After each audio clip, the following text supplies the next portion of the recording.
आज हम कक्षा 8 विज्ञान के पाठ ही फसल उत्पादन एवं प्रबंधन के बारे में जानेंगे। यह जानकारी केवल हमारे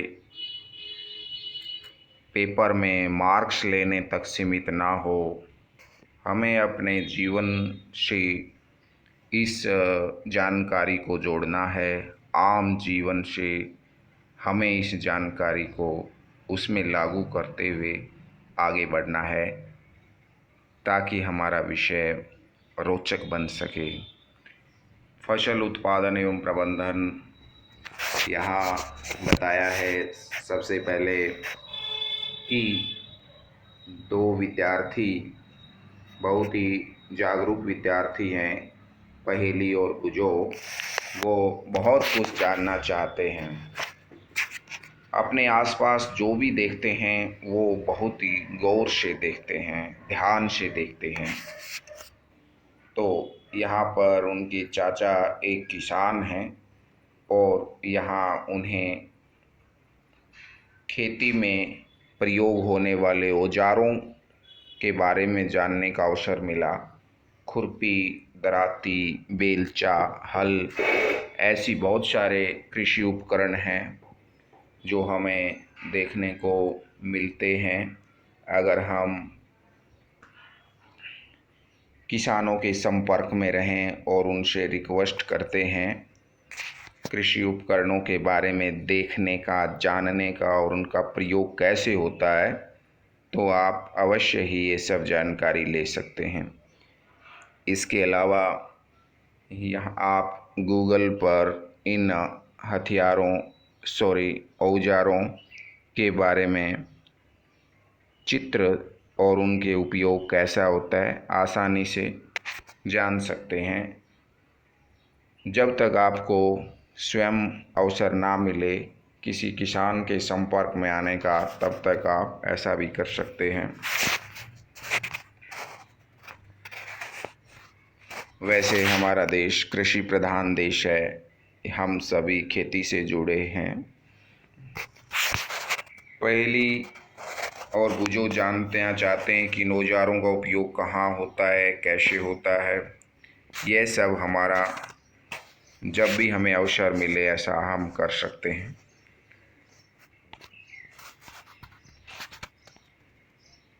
कोई भी सजीव है उसको अपने भोजन के लिए सजीव अर्थात जिसमें जीवन है उसे भोजन की आवश्यकता होती है, चाहे मनुष्य है या कोई अन्य प्राणी है। सभी सजीवों को भोजन की आवश्यकता होती है और पौधे भी सजीव होते हैं। पौधों को छोड़कर, पौधे हमने पढ़ चुके हैं, पौधे अपना भोजन स्वयं बना लेते हैं। एक प्रकाश संश्लेषण प्रक्रिया होती है जिसके माध्यम से वो वातावरण से कार्बन डाइऑक्साइड, सूर्य का प्रकाश, जल की सहायता से वो अपना भोजन स्वयं बनाते हैं। एक उनकी पत्तियों में हरे रंग का पदार्थ क्लोरोफिल होता है, उसकी सहायता से वे सूर्य के प्रकाश को पत्तियों में स्टोर कर सकते हैं और इस सब के माध्यम से प्रकाश संश्लेषण प्रक्रिया से अपना भोजन स्वयं बना सकते हैं। शुरुआत में पौधे को पानी देने की आवश्यकता है, खाद देने की आवश्यकता है, लेकिन जब पौधा बड़ा हो जाता है तो वह स्वयं करता है, अपना भोजन बनाता है। लेकिन मनुष्य सहित सभी जंतु भोजन बनाने में असमर्थ हैं। तो इतने अधिक जनसंख्या के लिए भोजन की व्यवस्था करना एक बहुत ही चुनौतीपूर्ण और बुद्धिमानी का कार्य है। हम भोजन कैसे उत्पादन करते हैं उसको जानने से पहले हम जानें कि भोजन लेते ही क्यों हैं। बहुत ही सिंपल सा आंसर है। देख सकते हैं आप, कभी भूखे पेट रह करके एक दिन के लिए तब हम देखेंगे कि हमारे अंदर काम करने की क्षमता ही नहीं रहती, ऊर्जा की कमी हो जाती है, हम थक जाते हैं। तो भोजन से शरीर को ऊर्जा मिलती है, ना केवल काम करने की ऊर्जा, लेकिन शरीर के जो खुद के जीवित रहने के जो जैविक प्रक्रिया है, जैविक प्रक्रम है, उनके लिए भी ऊर्जा चाहिए। जैसे भोजन को पचाने के लिए भी ऊर्जा चाहिए, सांस लेने के लिए, और रक्त को, हमारे शरीर में जो खून है, रक्त है, उसको एक स्थान से दूसरे स्थान पर जाने के लिए, जिसे रक्त परिसंचरण कहते हैं, उसके लिए भी ऊर्जा की आवश्यकता होती है। कोई भी कार्य शरीर का, जिसे हम जैविक प्रक्रम कहते हैं, शरीर को खुद को जिंदा रहने के लिए जिन प्रक्रियाओं की आवश्यकता होती है, जैसे उत्सर्जन, जो शरीर में भोजन पचता नहीं है और शरीर को उसे बाहर निकालने की आवश्यकता है, नहीं तो शरीर में जहर उत्पन्न हो जाता है एक तरह से, तो उसके लिए भी ऊर्जा की आवश्यकता होती है। उत्सर्जन के लिए, यानी शरीर के या अन्य कोई भी कार्य के लिए जीवधारी को ऊर्जा की आवश्यकता होती है, और ऊर्जा मुख्य रूप से भोजन से मिलती है। तो अब हम आगे बढ़ने से पहले जाने कि मनुष्य के इतिहास के बारे में जानते हैं। मनुष्य लिखा है 10,000 ईसा पूर्व तक मनुष्य घुमंतु थे। 10,000 ईसा पूर्व का अर्थ हो गया अभी 2100 चल रहा है, सॉरी 2021 चल रहा है, तो इसमें 2000 वर्ष दो के करीब ये हो गए हैं। और उससे भी 10,000 वर्ष पहले ईसा पूर्व है ये, यानी ईसा के जन्म से 10,000 वर्ष पहले। ईसा के जन्म के बाद कितनी वर्ष हो गए? 2020, 2021 चल रहा है, 2021 ये वर्ष हो रहे हैं।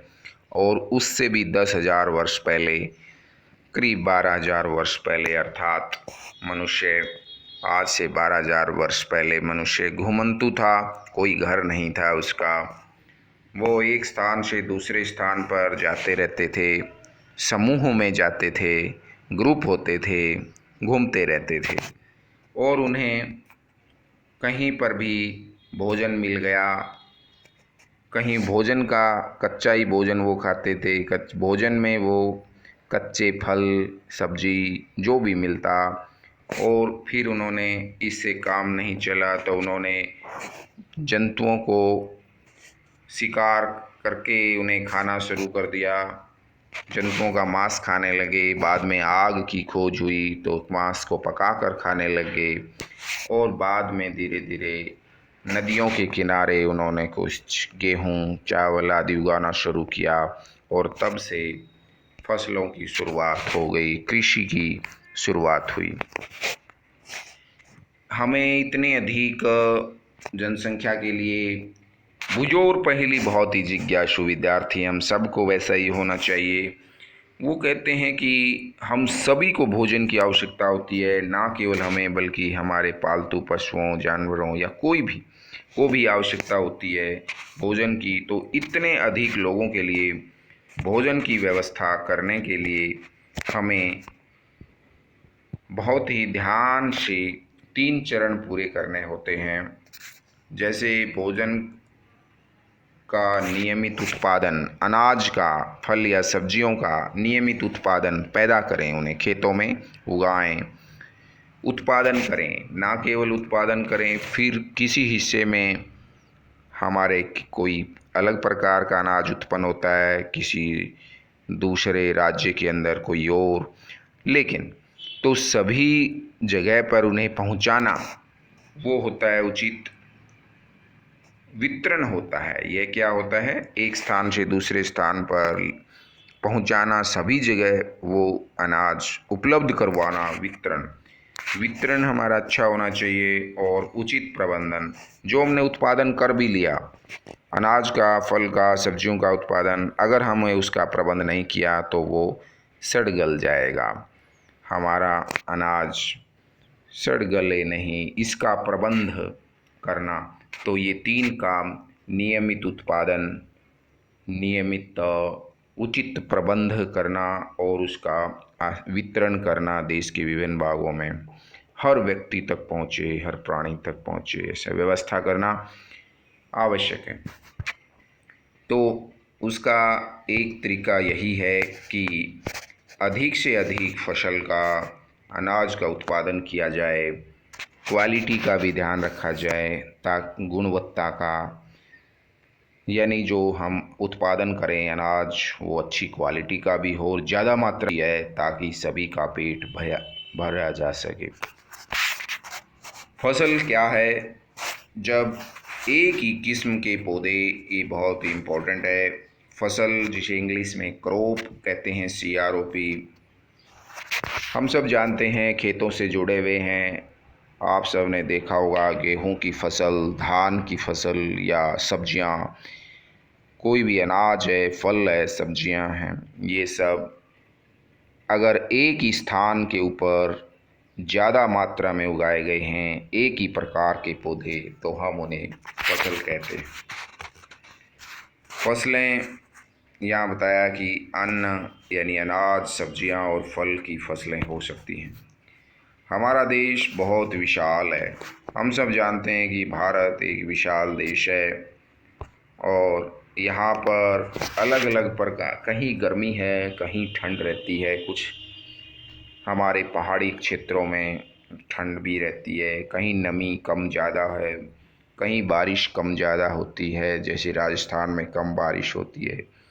तो फसलें उसके आधार पर उगाई जाती हैं, अलग अलग प्रकार की फसलें, कुछ सूखे में हो सकने वाली हैं, कुछ ज़्यादा पानी की हो सकती वाली हैं, ऐसे। तो उन्हें बोलते हैं जलवायु परिस्थिति के अनुसार ही फसल उगाई जा रही है। तो विविध प्रकार की फसलें उगाई जाती हैं। इन फसलों को, इस विविधता के कारण हम मुख्य रूप से दो भागों में बांटते हैं।